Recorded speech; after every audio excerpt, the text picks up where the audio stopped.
Alright, it's Wednesday morning and it's bang on 7:30 and you're watching OTB AM. We have a full house in studio for you this morning. Shane's here.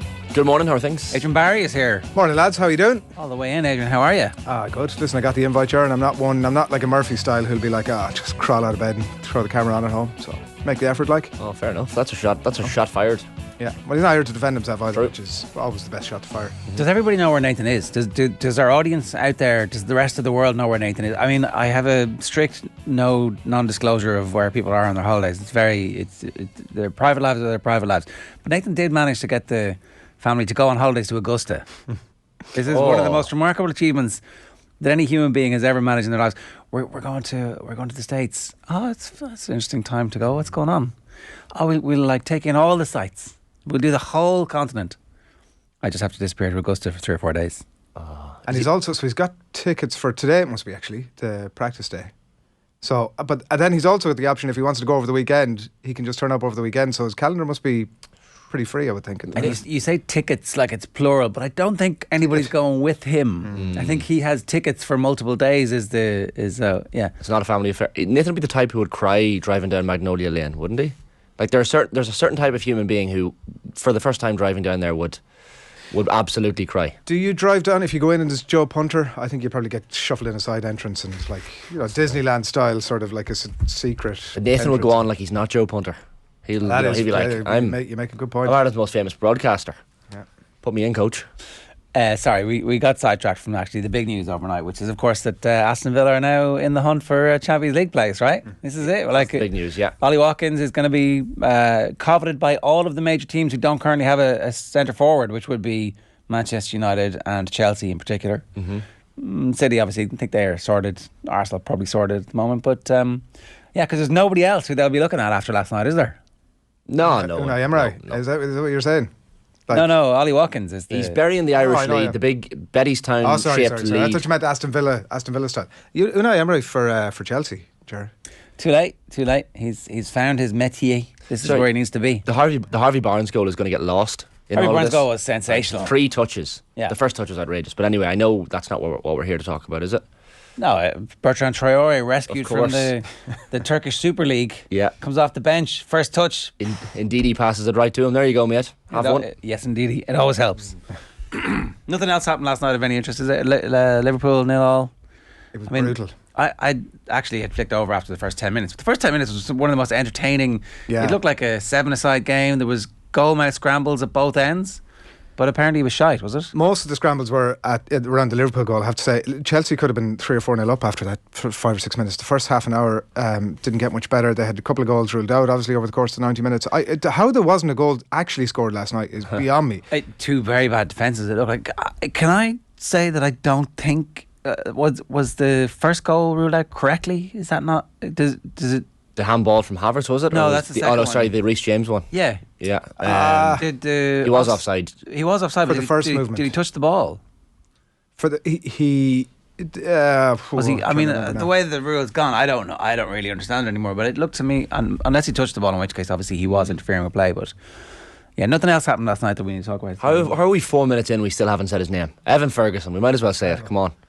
There it is. There he is, wheeling away with his back to goal, which he never actually faced, apart from maybe to celebrate the fact that the ball had gone in. It was a remarkable finish last night. Oh, instinctive. I think last night could have been... So up to this point, it's been bubbling. Like, people are paying attention to Evan Ferguson. That's blindingly obvious. He's been linked with every club that comes up, every manager. It's, every time he scores a goal, he's in commentary. The commentators are mentioning him again in the Chelsea-Liverpool game last night by way of, if they just had this guy out here last night. And so that is happening. But I do think we're moving into the territory. I think the goal he scored last night, the type of goal he scored last night, that you'll have a lot of owners, managers who have been paying a little bit of attention up to this point. It feels like maybe last night was the one that went, okay, he's here. Let's go and get this guy. Name in the proverbial shop window, Adrian, is that what I do think so, yeah. The quality of the goal last night, it was actually not unlike one of the first goals that he scored for Brighton, where he lets it sort of slightly shift past his right leg standing foot onto his left leg inside foot, and then clips it with the inside of his foot into a narrow enough channel beyond the goalkeeper, and it's a thing of absolute beauty. Incredible goal. His reaction times are ridiculous. You know that game you play where the lights light up and you flick it? Formula 1 drivers play it all the time to get the reaction. I'd say Ferguson's reaction times are just off the charts. Because some of his goals are so reactive. He has split second which to decide. The headline on the YouTube highlights for Sky Sports is "Stop that, Evan Ferguson." And is that a drooly smiley face? I can't actually. It's Seems to be. too far Should away. be, yeah. It's drooling. Yeah. How he finds himself, he seems to, like, for such a big guy, drift into the penalty spot unnoticed with crazy regularity. Like a lot of his goals are coming from the 5-6 yard space around the penalty spot. Do you know who he's like? Ruud van Nistelrooy. Because Van Nistelrooy used to ghost in behind as well, and his first touch was brilliant, and he was also fond of those instinctive goals as well. There's just a touch of that. He's actually way ahead of Van Nistelrooy in terms of mobility as well, yeah. In terms of the speed at which he is reaching Premier League goal scoring status, he's closer to Kluivert at this stage in terms of age. Now, it's just hard not to get. So we've been carried away for months on the show.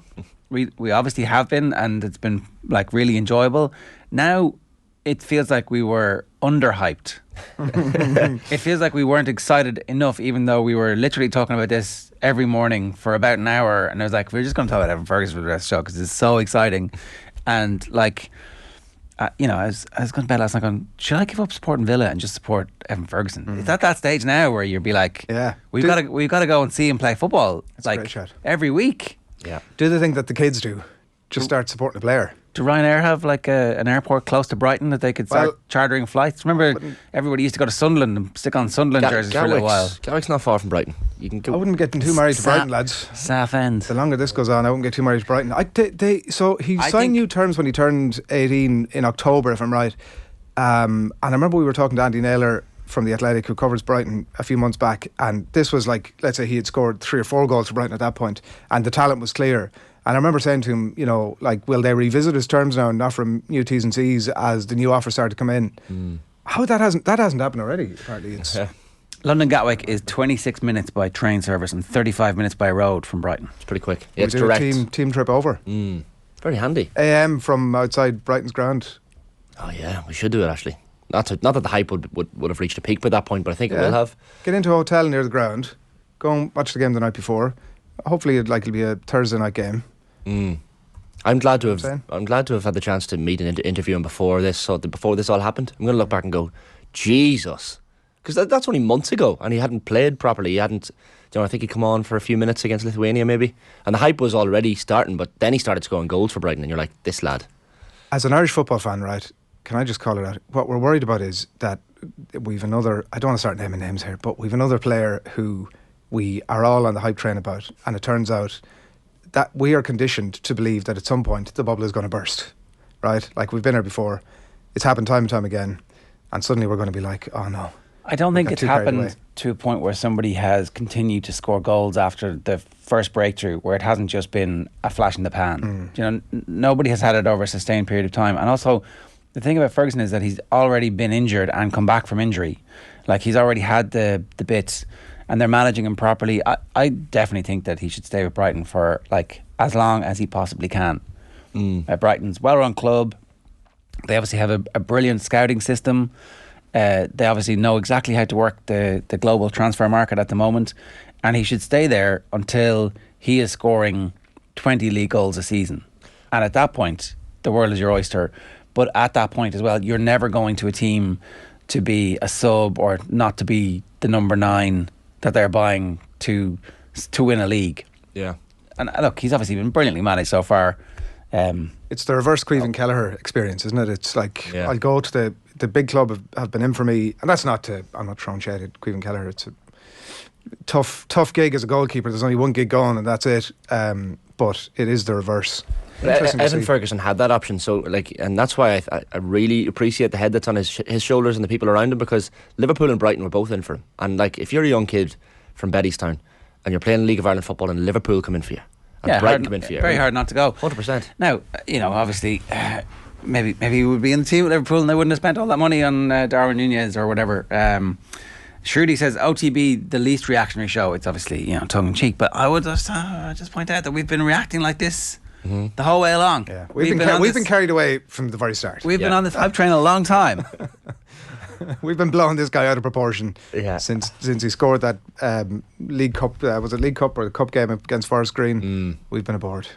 He's just ridiculous, and the goals have been going from like, as you say, these are the types of goals that get noticed by, because we've often been thinking, are we shouting into an echo chamber here when it comes to Evan Ferguson, or are the English pundits and media still talking about him? But it turns out they completely are.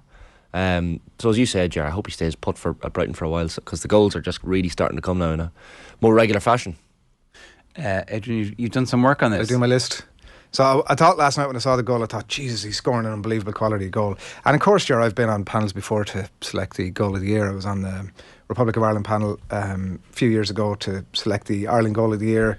Did we score 3 goals that year? It was slim pickings. I'm not going to lie. There was very slim pickings. It was like, the under 12s. Yeah, it wasn't a long list, and it wasn't a list of quality. And so I started to think, well, his list of goals already is crazy, and I have 8 here from his senior career. I've included the Ireland one in the long list, and just sort of, I think it's time to, that's the meat and the bones of taking stock of exactly where this guy is at and the quality goals. So 8 goals in total. That one against Forest Green, which was a bit like last night, slides through the legs, inside of the boot and past the keeper. His second goal was against Arsenal in the Premier League. Do you remember that? He bullied Saliba off the ball, slides it under Ramsdale. Very cool finish. A different type of goal, I think, from Evan Ferguson. The fourth goal takes up great position, but it's a tap-in against Everton. That was started January. Then it was that header. Do you remember that one? Against Leicester. Oh yeah, brilliant ball from wide in the left. And another unseen run into the box and that header across the goalkeeper. Back post run and a tap in again, but again it was all about the run of the position. Matoma ball, that was against Stoke in the Cup in February.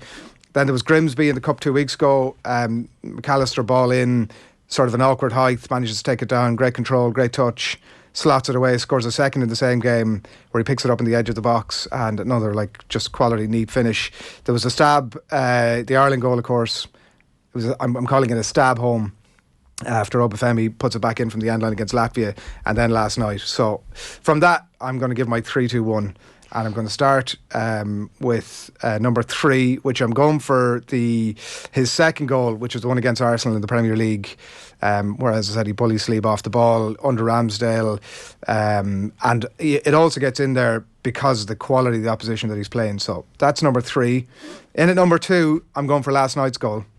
Again, sneaking into that sort of unmarked position, ball across, back to goal, which is a bit deceptive, I think, for defenders and for the goalkeeper, because you're kind of thinking, well, he's got his back to goal, so at the very least he's got to take a touch, maybe take a turn, and he just deceives everybody all around him, and even the quality of the placing of the finish is off the charts. And it wasn't needed to, because he had already beaten the keeper, but the ball last night goes into the side netting. Yeah. Like, it's absolutely bonkers what the guy is doing. So that's number 2. And number 1 on the list of Evan Ferguson goals so far is that header against Leicester. Like, I find it hard to put a header at the top of the list, I'm not going to lie. Why? There's something more satisfying about... So which header are you putting, sorry? The one against Leicester where late winner, wasn't it? Ball wide in the left, Or equaliser. little unseen run into the box. He still had loads of work to do. Do you remember it was sort of that Far corner, boom. far corner, a little bit of power on a chain, as you're demonstrating there. He had to go all the way across the goalkeeper as well. It was just an incredible goal.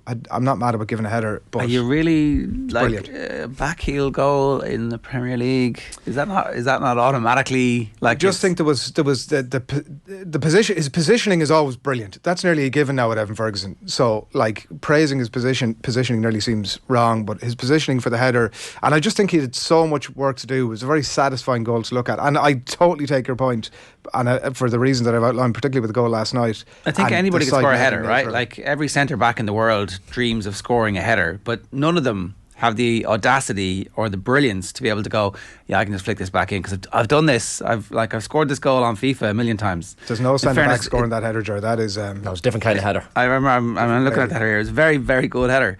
See, the thing is, the difficulty with the he should stay at Brighton is that he scored such a range of goals at this point that you're like, so let's say Spurs sell Harry Kane. They're like, yeah, we're going to spend half the money that we get for Harry Kane, or maybe 3/4 of the money that we get for Harry Kane, and we're just going to buy a replacement. Because he's scoring all those goals. Yeah.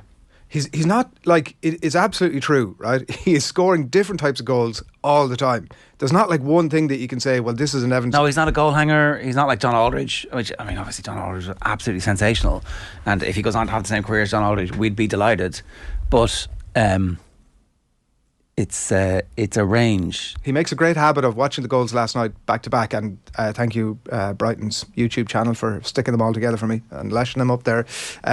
Watching the goals last night, he makes a great habit of a really slow run, if not even a walk at times, into the box. Yeah. So when everybody is rushing to the end line where the wingers are pumping in, and generally you see strikers making a mad dash to get in there, slowly, and I think that's probably why a lot of defences are not paying enough attention to. I think that's the point. They're all so different. Like if he threw all those goals up on LinkedIn, he'd have so many job offers.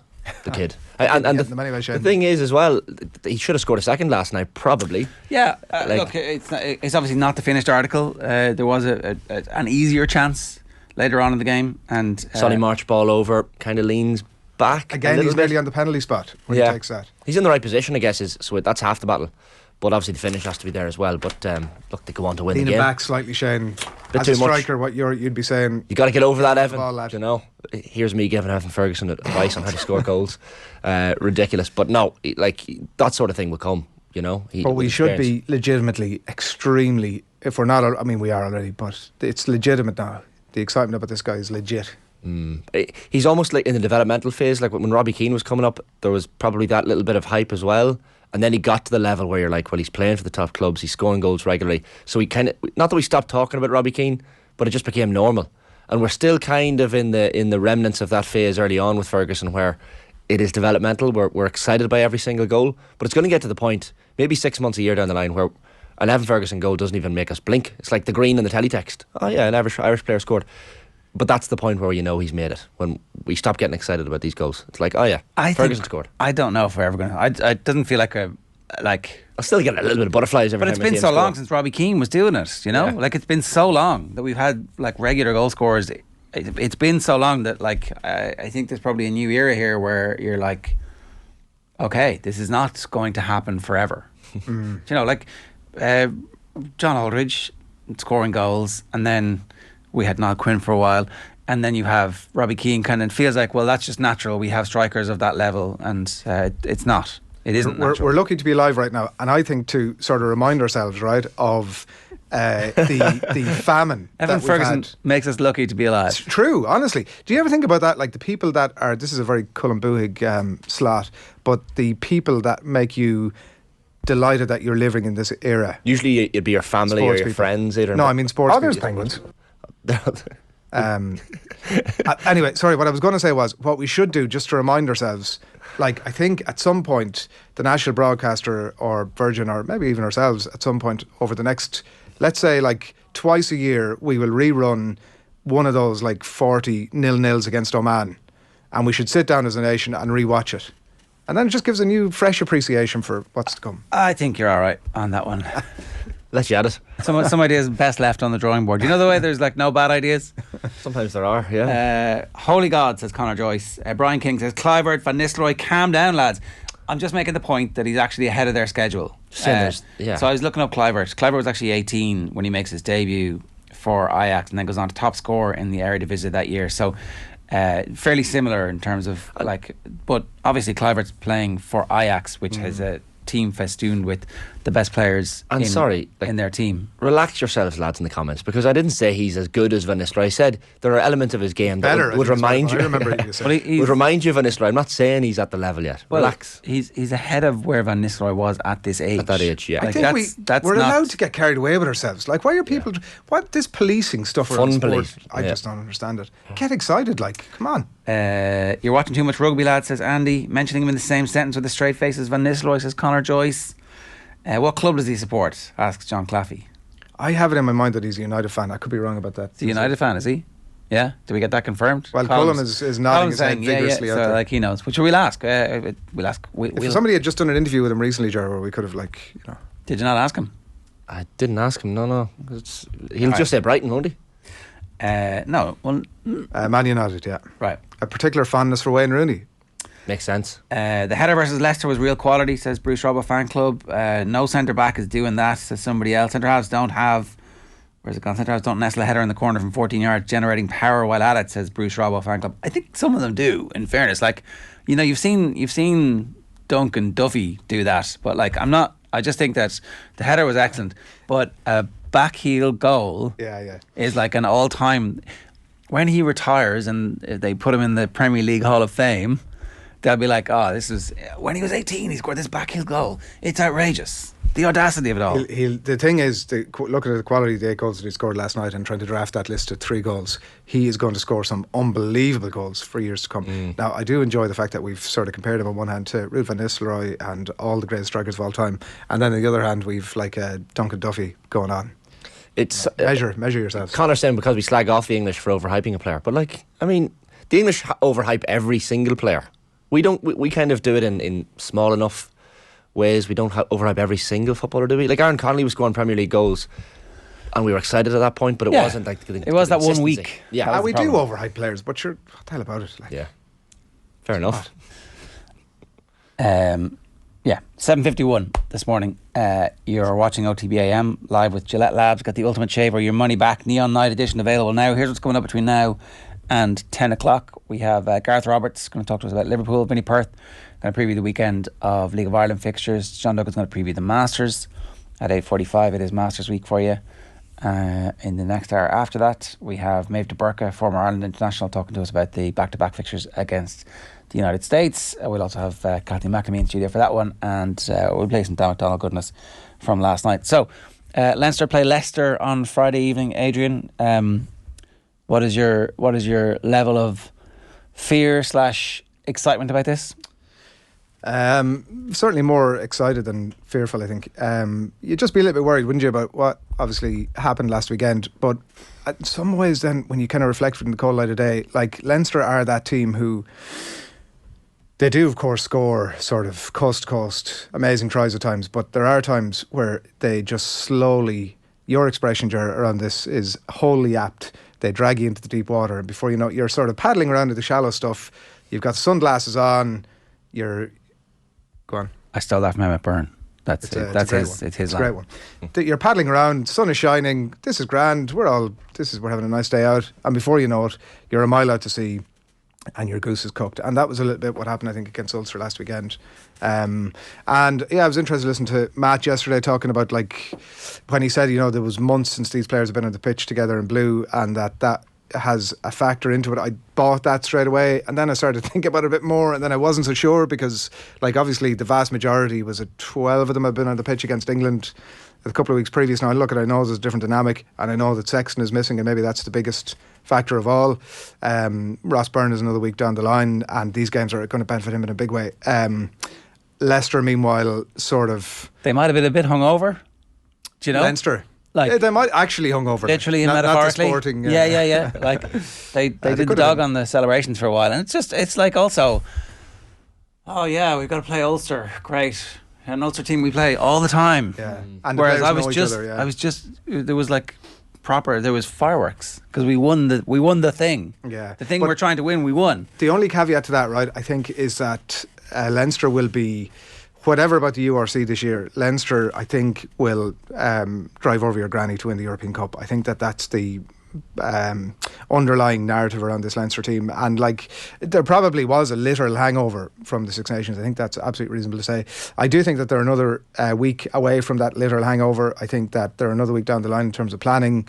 Ringrose looks like he's possibly back, might come a little bit early for Doris, so few more little pieces starting to fall into place, and Leicester are grand. There were 4 points up against Edinburgh at the weekend with 20 minutes to go, which is not a ringing endorsement of them, and they saw it out in the end by about 10 points. Edinburgh are one of the worst teams in the URC, so that doesn't bode amazingly well. And I did see as well, by the way, I mean, I tend to get sort of slagged by that tweet from years ago, Ger, you're prone to bring up every now and then. Tell us the tweet. Jasper Wies, the back row from Leicester, has said this week that they're probably the best club team in the world. And I mean, I'm not saying that he was like a few blocks of cheese and a few glasses of wine into a nice evening out at the Aviva Stadium, as I was some years ago. But after a URC game, that was a URC final, Pro 14 as it was final. Yeah.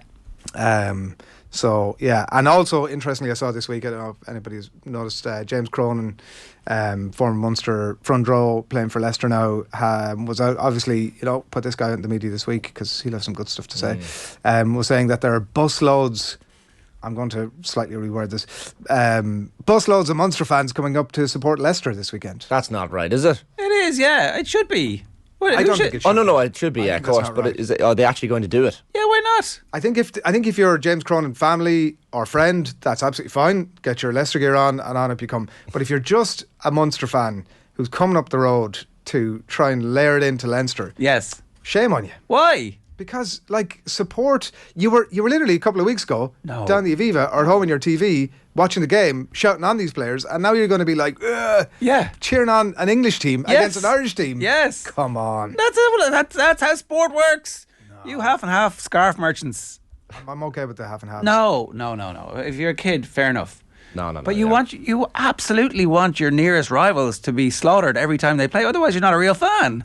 I just think. But would you go to the effort of going to the game to actively support against them? Well, if you've got the slightest excuse and you've got James Cronin there, like, I Cronin there, come on, you should have been in the Ireland team.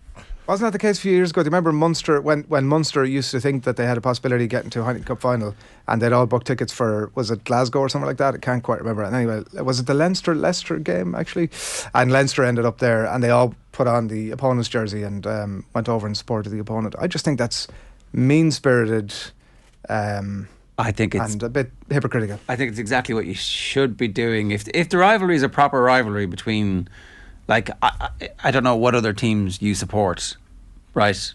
But like, were you up for Meath after when Desi Dolan missed the free? Oh yeah. Right, which we were talking about last week with Conor Moore. If you haven't seen Conor Moore's, you had to be there. You need to get on that, by the way. Amazing.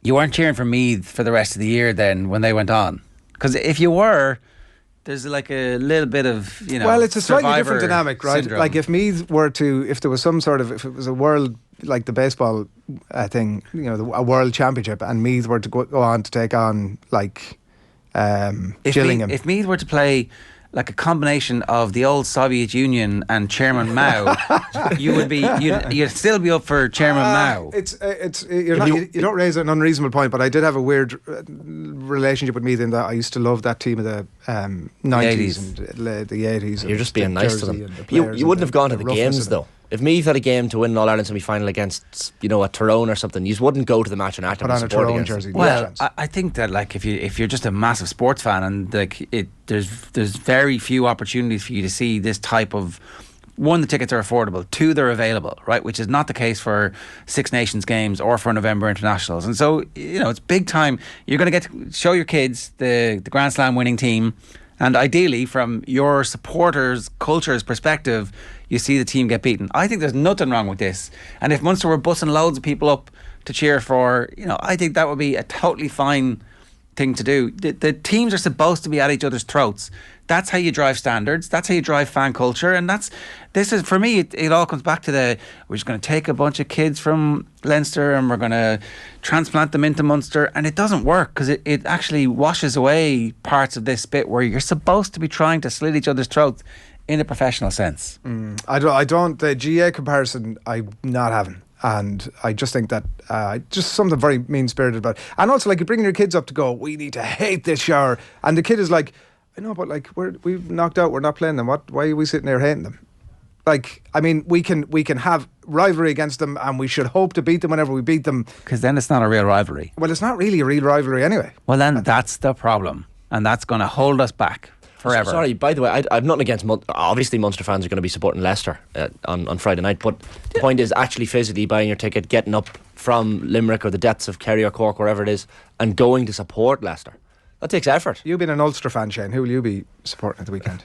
Well, see, I think the weird chippy Ulster relationship always meant that the team representing Ulster got the support of the province in GAA when they came down south. It was like, we're going to kill each other, but I think Tyrone and Armagh changed that a bit. I think the Armagh crowd found it very difficult to cheer for Tyrone.